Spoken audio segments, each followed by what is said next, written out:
Okay, what's up and welcome back. This is the Prokon Geek, and in today's video we continue with the Prokon Geek Slab Detailing 101 game preview with slab detailing in short and concise lessons.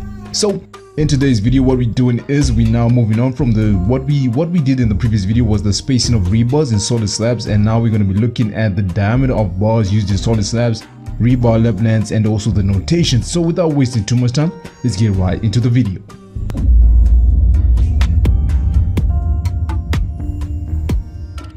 Okay, so if this is your first time coming to the channel, please subscribe and also leave a like, leave a comment, and also click on the notifications bell. And once you're done, let's get started. So if it's your first time or if you've been following the series, we talked about the definitions and we looked at some of the beginning of the general notes, the concrete grade, the covers, and then in the previous video we were looking at the spacing of rebars, particularly in solid slabs.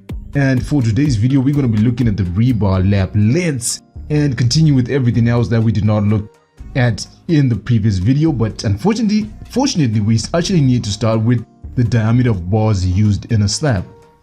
So sorry if there was any echo in the previous note. So okay, so what we're going to do is let's start on the diameter of bars used in a slab. So the diameter of a bars used in a slab is very important because you have the minimum bars and you have the maximum size of a bar that you have to use in a slab. So whatever the design tells you, sometimes you have to see that you can't go. You may actually need to increase the thickness of your slab depending on what the conditions are.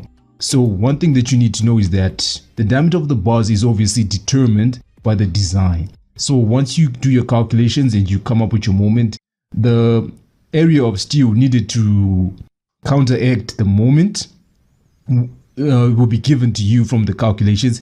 And it is from the area of the steel that you then choose the diameter of the bars. But then given the area that you get, obviously there's going to be a different number of bars that you can select depending on whatever the area is, right? But one thing that you need to note is the code always states that the minimum diameter of a bar that you should use in a slab is going to be a 10mm diameter bar, right? So remember that it's going to be a 10mm diameter bar. So you should always use a 10mm diameter bar if you're going to be using it in a slab. And that is 1/10 of 4 inches. So I'm not sure what exactly that is in inches, right? So, and the reason why we use the code is because for practicality and from experience, right?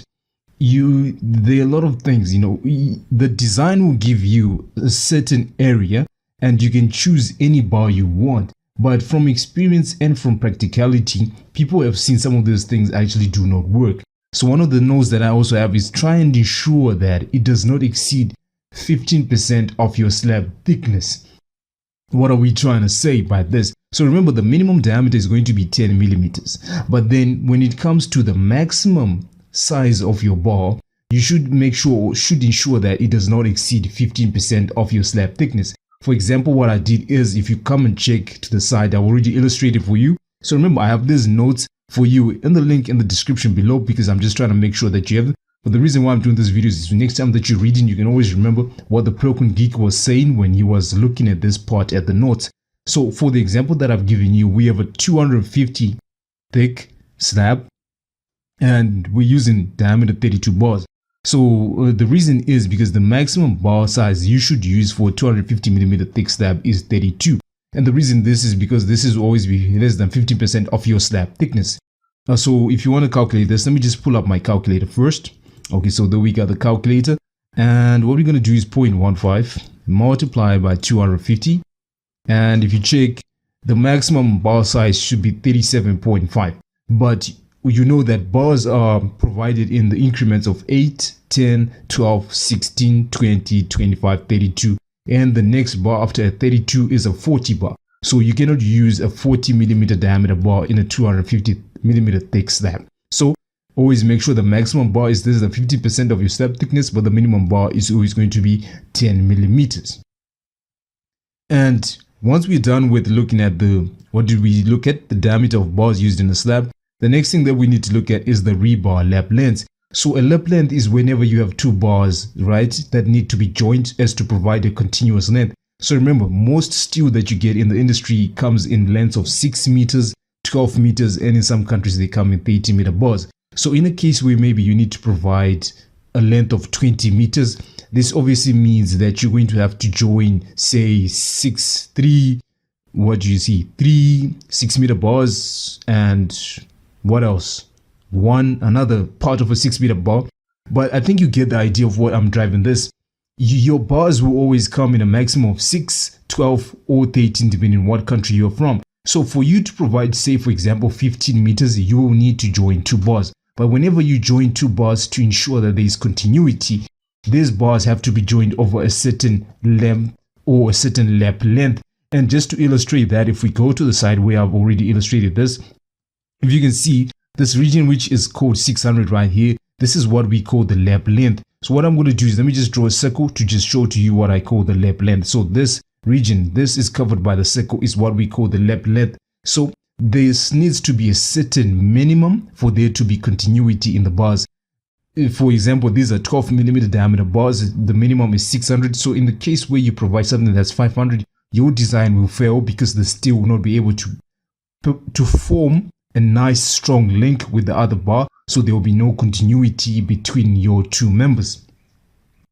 So that's just about it when it comes to rebar lap lengths. But to get more details, please refer to whatever code you'll be using, because it's different with every code. But I use the BS and the SANS 10144. So for this, all you need to do is just go to what we call table D1. It has everything. But as a rule of thumb, it is everything. What I'll do is I'll pull it up and put it on the screen so that you can see what is table D1 and what it looks like. But as a rule of thumb, the Prokon Geek is going to tell you something. I multiplied the diameter of the smallest bar at the lap with the other tables, right? So what I did is I provided tables for you. So what I did is I went to table D1 and sort of summarized the basic information and just made it as a rule of thumb. And this is what I tried to use or teach beginners, or this is also how I was taught in the very end. So in case where you have grade 25 concrete, what you want to do is the diameter of the bar, whether it's a 10, 12, 16, 20, 25, 32, or 40. These are the most commonly used bars in slabs. The tension lap, if you have a tension lap, this is at the top of the slab. Multiply the bar by 50. So in case where you have, and also remember, you multiply the diameter of the smallest bar at the lap with the factor. So in this case, for example, I'm going to show you, okay, we're going to go there, but let's just see what it says. Grade 25, if it's a tension lap, multiply by 50. If it's compression, multiply by 40. If it's grade 30, then now you multiply by 45. If it's a compression, by 35. And if it's grade 35, you now multiply by 40. And if it's a compression, you now multiply by 30. So one thing that you see is as the grade of concrete increases, the lap length factor decreases. Why? Because the concrete is much stronger.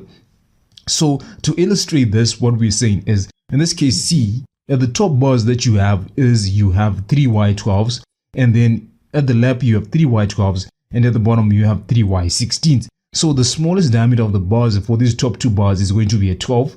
And since it's going to be, this is actually, I think it's a compression lap. So I think I might have actually used one for a tension lap, which is a bit of an overkill. But it was actually supposed to be 12 multiplied by 40. But in this case, I actually used 12 multiplied by 50, which is still okay. So just know this. You can use the same factor for a tension lap, for a compression lap, but you can never use the factor for a compression lap for a tension lap. So since this is compression, so 12 by 50 gives you 600. So this becomes the minimum lap length. And this is what you do. You actually specify it when it comes to your drawings. So for example, this is a column example. And given the 3 bottom bars are 16s and the middle bars are 12s, the smallest bar is a 12. So you're just going to multiply the diameter of the smallest bar by the factor. In this case, it was supposed to be 12 by 40, but we ended up with 12 by 50, which gave you 600. So actually the lap length was supposed to be 500. But anyways, that is okay, and it's not much of a big deal. And I think now you get to understand where the rebar lap lengths are. And you will see what I'll be doing whenever we're lapping the lengths. Because when we get to an example, I'll just be saying multiply by 40, multiply by 50, multiply by whatever. So I want you to understand where that will be coming from. Now that we have talked about the rebar lap lengths, the last thing that we need to talk about is the notations. So most of you in the text, this is what I was telling you. You were seeing 11 Y12s bar mark 1 plus 10 Y12s blah blah blah, and you might not have had an idea what it meant. So this is what I'm trying to help you with. So in this case, for example, you will see a notation that says 7Y10s 03-250 T1, and what I did is I've circled the main parts that you need to be privy with. So this is what you have, and this is what you will see on the slab 7Y10s 03-250 T1. So let me help you what it means. So the first thing refers to the number of bars. So in this case, you will have 7 bars in total. That is to, let me just expand the bar groups. Let me expand the bar groups. Okay, it's working, but okay, I did not expand this one. So what it just means is you're going to have 7 bars in total from this region to this other region. Then the type of steel is given by Y10, and you can see to this other drawing it was 11 R12s. So R refers to mild steel, which is a strength of about 250 MPa, and Y steel has a region of I think it's 400 to about 460 MPa. And then, so just remember 7Y, or it can be 7 Rs. So Y is high yield steel, then R is mild steel. Then the bar mark will be the number that comes off the dash, and in this case, it is going to be identified as 03. For example, like Agent 47, if you remember Hitman Agent 47, so this is going to be bar 03 or bar 03, bar 47, etc, etc. Then the next thing after the dash 250, I think you now preview with this. This is the spacing of the bars, which is the center to center, and I think we had already talked about this in one of the previous videos where we talked about the spacing of rebars. Then the last thing that we need to talk about is the layer of bars. I think we talked about the layer of bars, and now you're preview with it, where you have the bottom layer that is B1 and B2, and you have T1 and T2. So in this case, it's just telling us it's going to be in the top layer and in the first top layer. So the same applies if it's B1 is in the bottom layer but the first bottom layer, B2 the bottom layer but the second bottom layer, and T2 is the top layer but the second top layer. So I think I was rambling a bit in this video. Please forgive me for the delivery if it was not up to par, but I think we've now covered most of the general notes. And the next thing that we now need to look at is the shape codes used when you actually detail in a slab, because the shape codes are different for each element and you need to be privy, especially where they're used and how they come in. So if this is your first time, please subscribe. If it's not your first time, thank you very much. Please do subscribe again. And what we'll do is we're going to wrap the video right here, and then we're going to continue in the next tutorial.